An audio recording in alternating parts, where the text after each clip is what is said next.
This is episode number 13 with Ryan Scavnicky. Welcome to the Archiologist Talks. The Archiologist is a collaborative platform that focuses on showcasing worldwide design projects from students and young professionals. This time around, though, we're creating a space to talk about design with the leading architects and designers around the world. Our goal for these conversations is to inspire and influence the young community.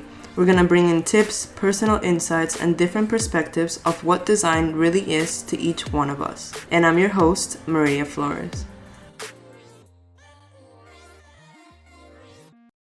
Hello, you guys. Welcome to another episode of the Archiologist Talks. I know, we haven't released an episode in 2 weeks. I'm so sorry, life has been really busy lately, but we got you covered. We have more episodes coming up soon, and this one you're gonna love. Seriously, I say that in every episode, but this one was so fun to make, to record, everything, because Ryan Scavnicky is a really funny individual. He has great work out there. He has a lot of views in the social media and internet that I think that our generation is going to definitely want to hear about. In general, he is the founder of Extra Office. His work is published everywhere: ArcDaily, Architect's Newspaper, SCI-Arc Offramp, Archinect, Hyperallergic. In addition, he has over 6 years of experience in international offices in Beijing, San Francisco, and Vienna. He has a master's in Design Theory and Pedagogy from SCI-Arc in Los Angeles, and he's also studied in Cincinnati for his Master's of Architecture. He is currently a professor teaching at the School of Architecture at Taliesin and also in Kent State University. In this episode, guys, we talk about teaching, obviously, and how he unexpectedly got his first teaching job after graduation. We talk about his time at Cincinnati University and at SCI-Arc. We have a conversation about PhDs versus masters and how the role of the professor has been changing with time. He talked about his interests that are not architecture related, but more related to culture and how people get information and how to take a position through the internet. That position being on how to communicate architecture in a better way through social media. Instead of putting out pretty pictures, we should be teaching and bringing value to the community. Finally, he gives great advice to students, saying that you guys should bring something from outside of architecture into the career, therefore making it a more interesting path overall. I think you guys are definitely gonna enjoy this episode. It was full of laughs, full of humor. I also want to encourage you guys to go to Ryan's website, extraoffice.co, where he has a sale going on right now.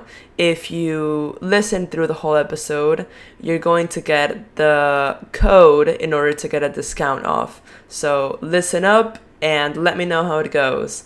Without any further ado, this is episode number 13. Let the talk begin. Hey Ryan, how are you? Hey Maria, I'm doing great. How are you? I am doing extremely fine. So really excited to be talking to you. I have a lot of questions that I think a lot of people are going to be super interested in. Awesome. Yes. So tell me a little about yourself. I'm gonna, say a couple of things before the podcast begins, the interview. But I would like to know from your side, what are you currently doing right now, and what is your passion? Oh boy. I'm currently working on sort of figuring out where I'm supposed to fit in all of this and what I'm supposed to do. But I'm passionate about what architecture has the power to do, and it's not only as a body of knowledge for architects to use, but for people to understand how it works and what it can do for them. Okay, that sounds interesting. I really want to know what you mean by, the effect of architecture, but we'll leave that a little bit for the end, right? Okay. So you graduated a couple years back, right? Yeah. I finished my master's in 2014. And how was that experience? I loved it. I I went to the University of Cincinnati, and I Mm-hmm. got to co-op, which meant I was working all over the world. So I got to go to Really? Paris and Vienna and Beijing and San Francisco and work and study and work for some amazing firms like Kupimablau and um, Wait, as part of what does the co-op mean? I have never heard that term here before. oh, so it's like a work um, study program where for a Huh. portion of your when you're an architecture student there, you only go to school for 6 months out of the year or so, 6 or 9, and you spend the other 3 or 6 months working for any architect anywhere in the world. What? Really? Hmm. That's amazing. I didn't even know that existed. It's pretty great. So you graduate with a lot of work experience and you Yeah. kind of already have a feel for what kind of place you'd like to be at, like if it's a Mm-hmm. small firm, large firm, etc. Like what kind of sector. Um, but I started teaching right out of school, so I had a very experimental thesis, and I started.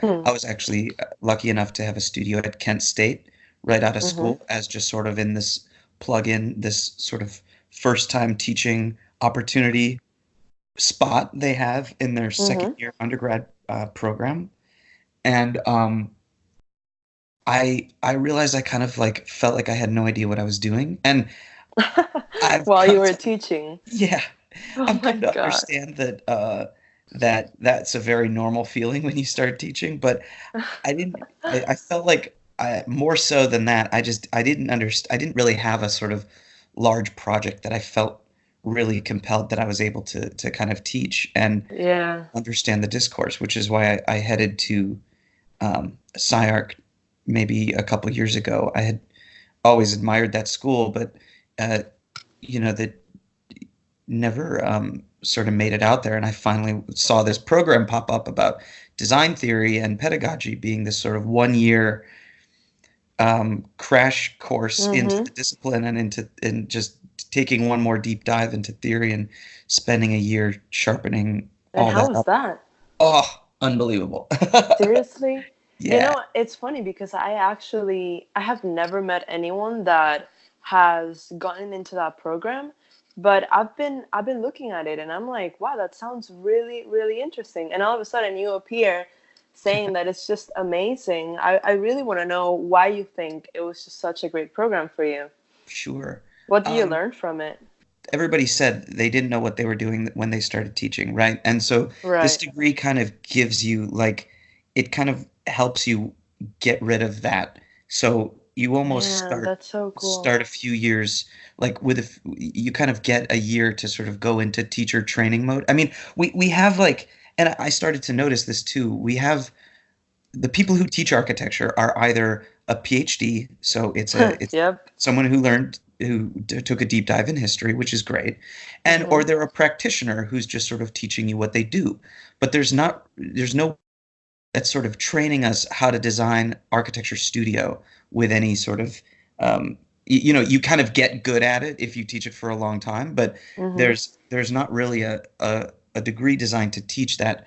And so I just wanted to uh, first of all, I wanted to get out there because I've always, It's been a big impressive the fan work of, that they do, and they yeah, have a lot of connections. That's for sure. yeah, and just sort of get my body into that building, Yeah. just absorb, um, as a sort of side note, but also to kind of really stimulate your intellectual, your ideas about architecture and just Mhm. really find a place for them, and then the place can help you sort of launch out. And so That's um, incredible. it was really wonderful. I mean, I encourage anyone to out there who has a sort of hunch about architecture but doesn't want to kind of launch into the PhD streak to Oh give my it up. God, that's me right now. But anyway, that's another topic.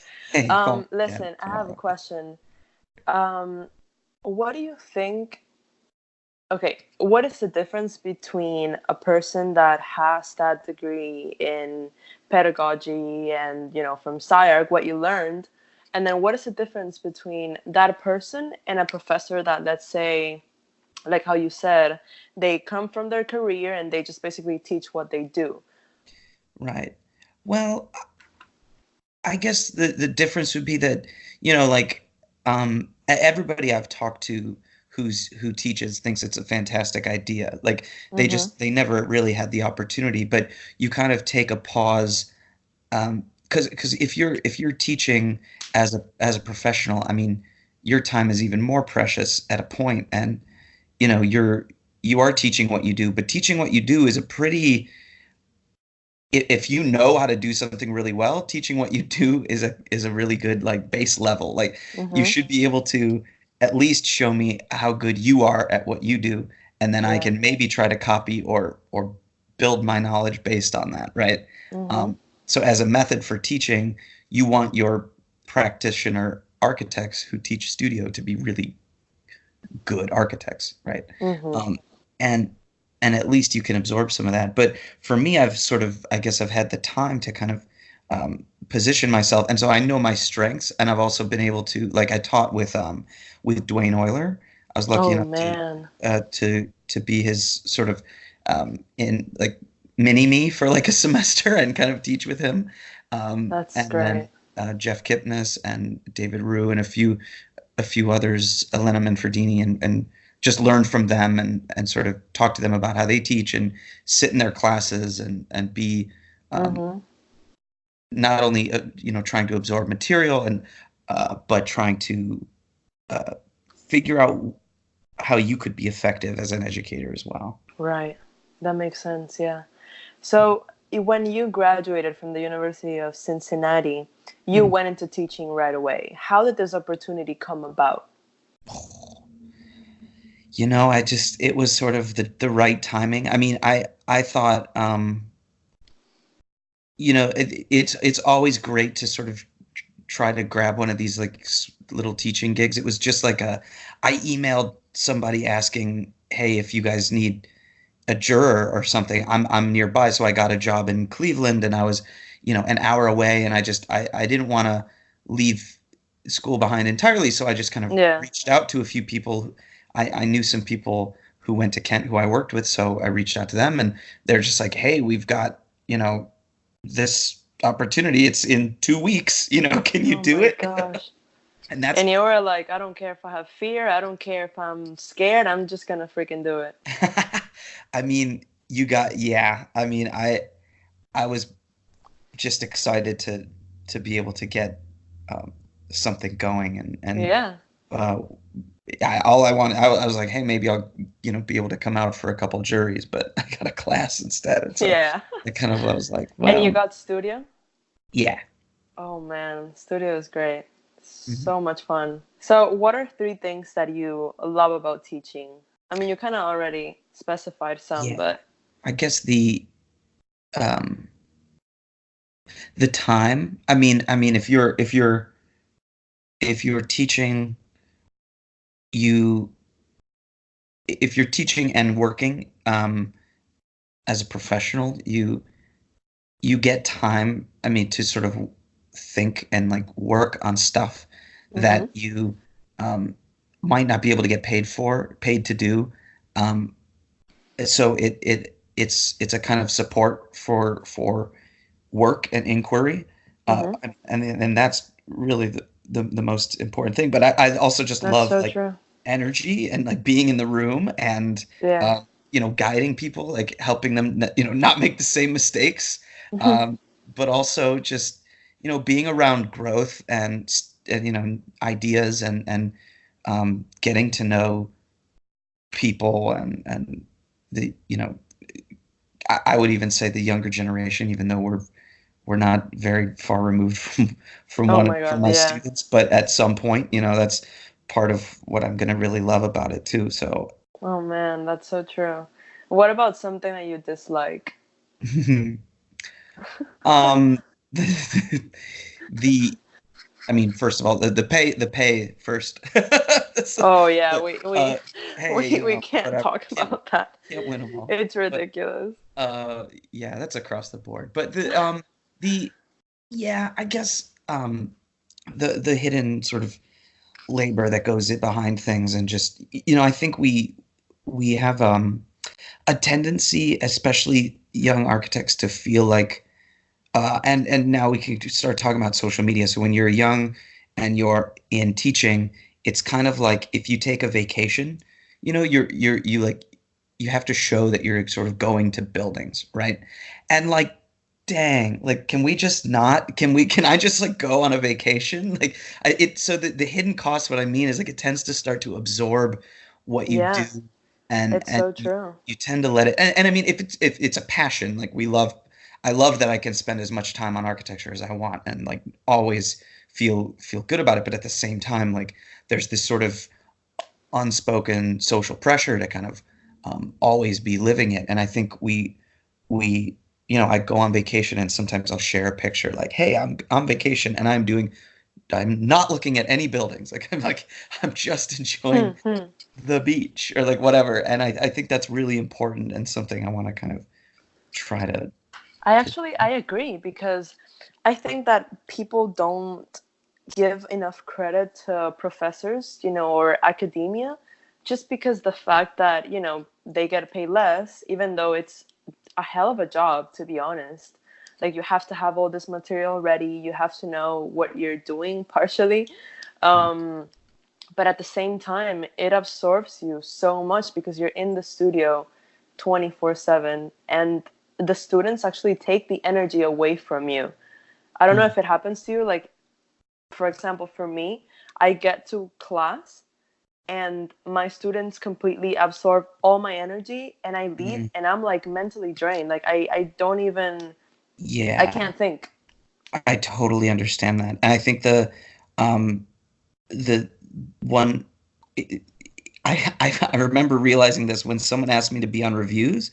And Mm-hmm. like the first time I was on reviews, man, I felt great. I was like, this and this, and just like trying to, be constructive. And I was just, this is awesome. I went home and I've never been more tired in my life. I was just like, Yeah. oh my gosh, it's 9 o'clock. And I was just like, out. Like it's really Yeah. draining because you're 100% focused and, 14 sets of eyes are like looking at you Yep. saying like, what else you got? Like, It's so and you're true. like, oh man.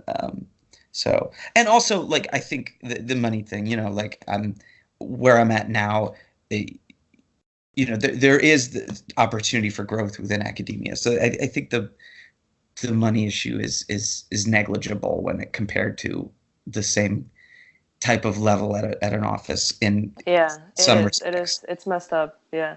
And I was actually talking to one of my professors the other day, and it was kind of discouraging what she said. I won't put names out there, but she was just telling me about the fact that, oh, apparently to be I'm not going to say a good professor, but to have a good position at a university, in her eyes, she was just telling me that you need a PhD. And Mm. I'm like, well, I'm not sure if that's true, I want to know what you think about that. Yeah, I think that's I think it's hopefully changed. I mean, I think there's definitely a um I think architecture is different, and we need to make sure that we're always Yeah. we tend architecture tends to get pulled into either engineering or the arts, depending on which university it is, Mm-hmm. and um, then if it's under a greater structure, it has to conform by certain like you need a certain amount of PhDs, you need a certain amount of you know whatever that the hiring of a director based on merit of just being an architect might not be enough for a board who's only got two architecture members and the rest are in the Yeah. college of engineering or who are like, well, if there is no PhD there. So but I think I'm starting to notice that or There's a at least change. it seems, yeah, like we have this sort of young this sort of like oh, we could talk about uh the fellowship circuit kind of thing, and how there's like you're kind of like you have to get one of those almost to kind of qualify for whatever this unspoken club Mm-hmm. is. But they're like um it's just part of being. I think I'm hoping that it's changed. That I don't think you need a PhD Yeah, I agree with you. to teach architecture. The funny thing is that this professor that told me She is from the older generation, and it's funny to see how, the young community thinks, which is basically us, Hmm. right? That we graduated a couple years back versus her that graduated almost, I don't know, 30, 35 years ago, 40 Yeah. perhaps. Yeah. So that definitely it changes, with time. I'm actually excited to see what's going to happen in the future because I believe that more young professionals are making a change. And that's Yeah. where you come in, right? With all this um, journalism slash content creation that you do. Tell me a little bit about that, for people that don't know. Sure. Well, I kind of had I went to do a postgraduate degree because I was, like I said, I sort of had some ideas about architecture, but they weren't, I didn't really have them affixed. And I was really interested in this idea of decentralization of culture. Um, Mm-hmm. I had this hunch, and I was like, I don't know, something's going on with discourse, and something's going on with like how we're getting information. Like this is about to change. I kind of want to take a year to study this before, and so Hmm. the the idea behind my work was to be studying this in all levels. And one of the channels that made its that is praxis, I guess, is this idea of making a meme page, which I started on Instagram. I didn't even change my handle because I didn't know what I like. I was just experimenting. Like Yeah. maybe 2 years ago, or when did I start? A year and a half.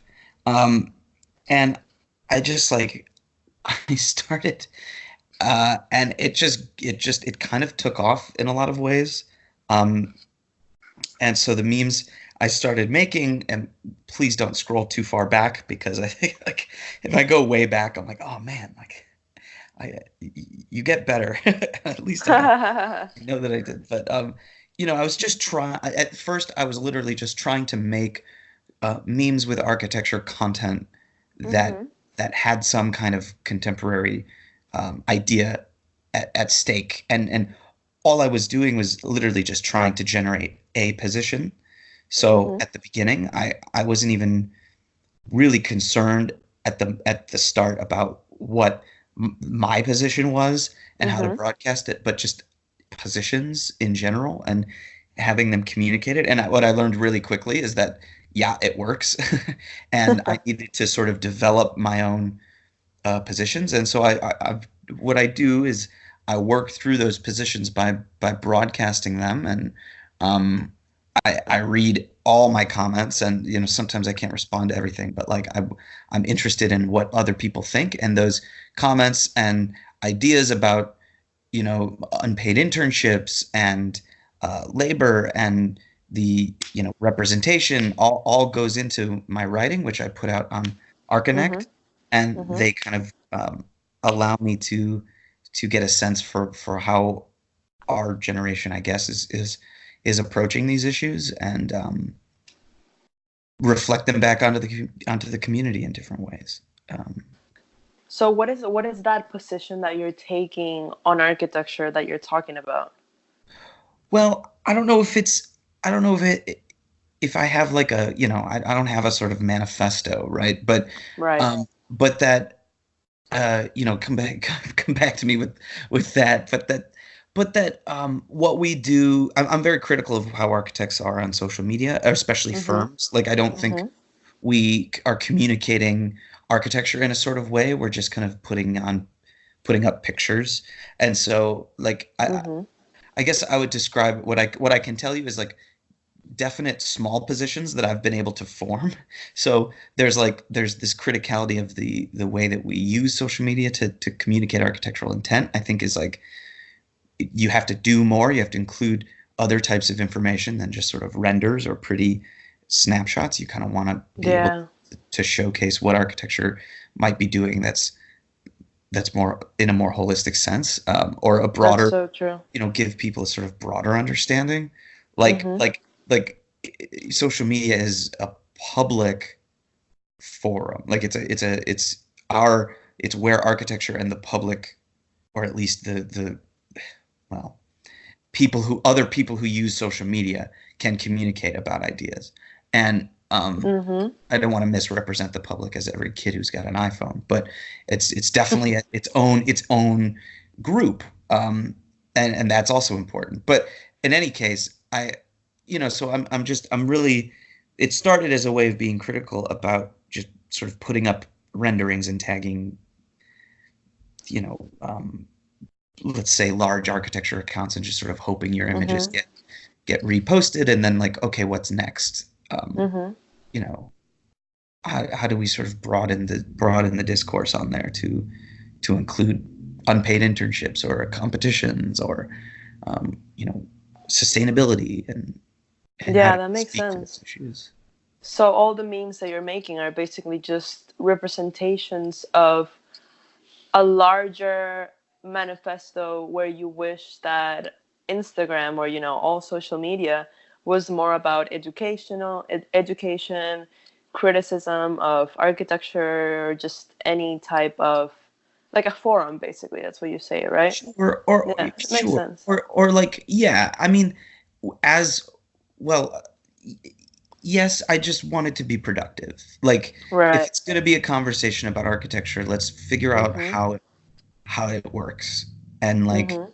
um how to get ideas across. Like, I can share pictures of like projects, and I can connect with somebody who went to a different university who's practicing in a state that I've never been to, or a country I've never been to, and we can connect on there because we're doing some Mhm. work, right?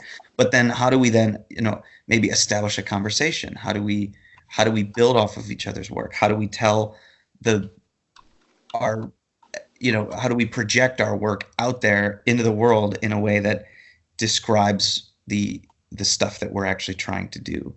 That's kind of where, and but I'm also like, I'm a sucker for a dumb joke. It's like, I put out a joke, but I don't get to hear anybody like laugh, like, and so I'm always like, yeah, I'm also just like, I'm a sucker for a dumb joke, and I don't mind just having poking fun. I realize that criticism on social media or criticism of architects is like so different.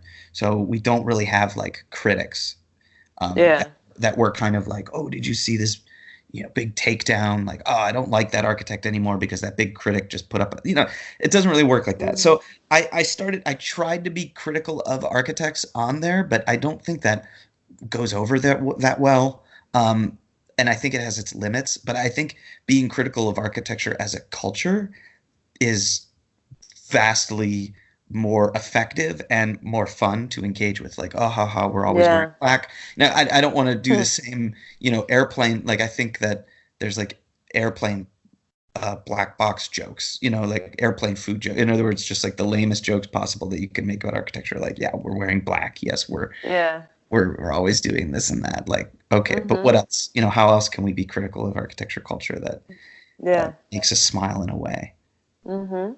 Um, So, where do you think, though, with this whole internet shift, everything is all social media now, where do you think the future of architecture is going? I think we should be sort of cultural operators, and to be honest, I think we should be communicating to the public a better idea of what we do, Mhm. uh, and how architecture as a way of as a way of thinking, or as a way of design thinking and problem solving, as just a mode of of practice, and just Mhm. it's how beneficial it can be, and how it can help transform or make solutions, Yeah. and to kind of like demystify it a little bit to people. I think it's complicated. I also think one of the reasons why is because architects promise things that architecture can't always do. Like, and I don't want to get too into the nitty gritty of like what those things might be, but I think Mhm. we tend to put our projects out there in a way that shows them as that misrepresents maybe what architecture can do. Like, can it fix? It can't fix a lot of problems, but what it can do is sort of make solutions more apparent or easier, and Yeah. I don't know. No, I agree because I think a lot of times, firms or offices or even, students, they show their projects and they just put on a pretty picture. It's that whole criticism of the pretty picture on social media as well. But then Yeah. how does it go beyond that pretty picture? Like, what are you actually solving with the project, right? Right. And also it's like that's why I like kind of like ugly work. Like memes Yeah. are they're very ugly. Like I know um if people like a designers on Instagram want a really curated image experience and they have a hard time Mhm. looking at my stuff. And that's part of it. It's like if you there's so much um mildly pleasing aesthetics in the world as a in sort of late capitalism where everything is like just kind of nice, like and there's good fonts and like there's pretty pictures and people are smiling. Mhm. Like it's just like so mild that when it's just this kind of ugly image, it just tends to be able to carry a position a little better because Yeah, it's it's true. more. So Maybe that's why people are so afraid of process. mm, Because it's not the final yet. It's, the interim where it's just ugly and you're trying to make something pretty out of it. I don't know. I yeah, just had that thought. yeah, or like that it's unfinished or something, or Yeah, exactly. the the tweaking. I mean, there's just a lot of OCD out there with like, tweaking images to a point. I'm like, is it gonna make much of a difference? I don't know. Yeah, I know, right? Okay, so tell me about Extra Office. Sure. The Um, website is just it's amazing. thank you. Um, thank you. Well, I've been working with how to um, what other types of agency I can create Mhm. with the attention I have Mhm. able to secure. And it's like I've always been interested in the jury and the experience of that, and also just Mhm. as representational efforts of representing architecture and an interest in architecture to different generations. And Mhm. um, my wife is a black female architect, and we work together to create a line of T-shirts that represent sort of the pantheon of women in architecture. So it's just like the last names of women, um, Yeah, I saw or that one. or the or like T-shirts that could sort of um, distract your jury is like what I'm kind of interested in, like how a clothing or statement piece can help you stand up in front of a group of architects and like you might have a conversation that goes awry, but you can like hopefully maybe distract them from your project once in just I feel once. like Like that could happen. That yeah. that that definitely happens. So if anyone's listening, extraoffice.co and to check it out. But Yes. I'm still like constantly working on more stuff, and I think I need to come up with some new things. But also like how to put the memes on a T-shirt or like memes on a hat, and like Mhm. how to kind of put broadcast sort of architecture in jokes out Mhm. as sort of fashion is kind of just part of my interest. But extra office in general, sorry to but the clothing is sort of where what I've been working on via the website, but also it's just sort of the organization of my practices that encompass all forms of media, which also include like YouTube videos that I did with SCI-Arc channel that Mhm. start to collect discourse or like take a big important lecture and figure out in 20 minutes tell architecture students sort of what were the big takeaways, right? And so I did some of these with SCI-Arc, and I've also had some media projects in my writing as well, just to sort of broadly encompasses just attacking contemporary culture and media and aesthetics and how they're sort of working through architecture Mhm. terms. how that's changing. Yeah, that's an interesting position to be at for sure. I love it.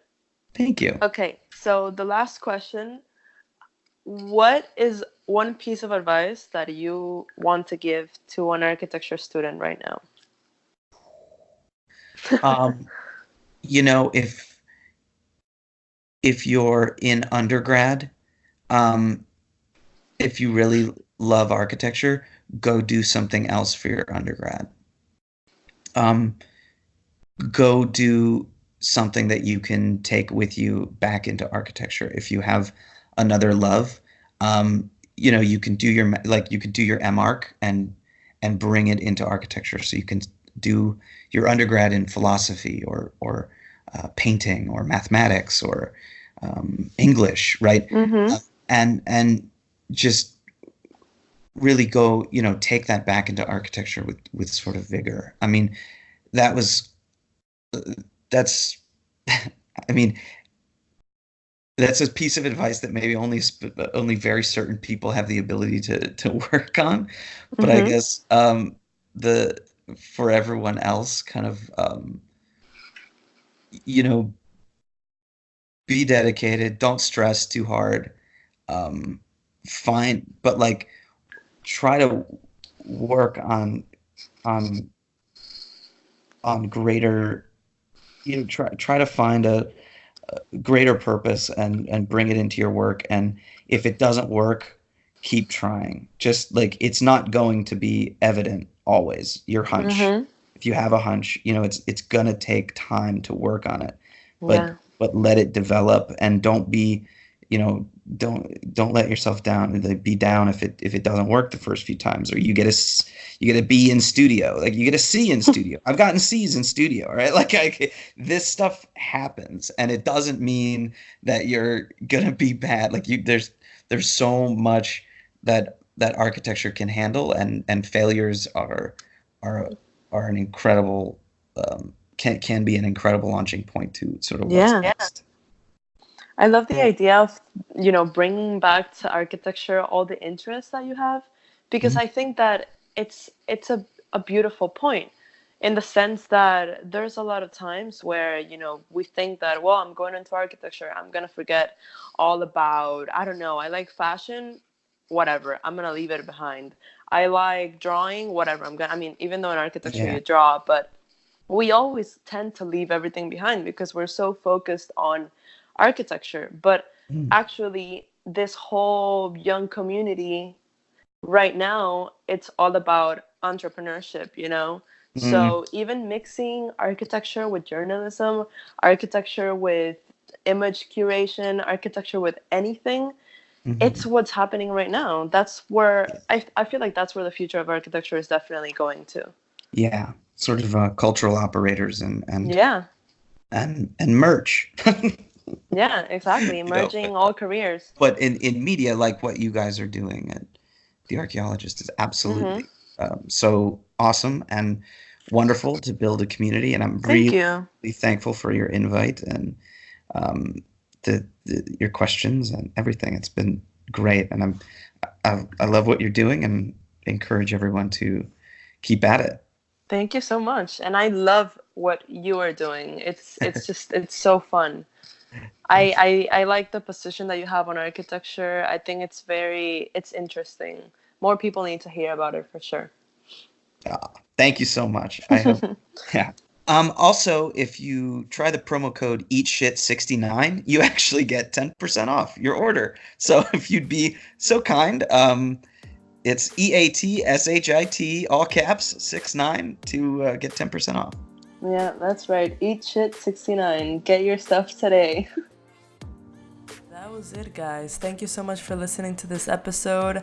I wish you all a wonderful week or weekend whenever you're listening to this episode. Thank you, thank you, thank you. Don't forget to follow us on The Archaeologist on Instagram, on Twitter, Pinterest, wherever you want.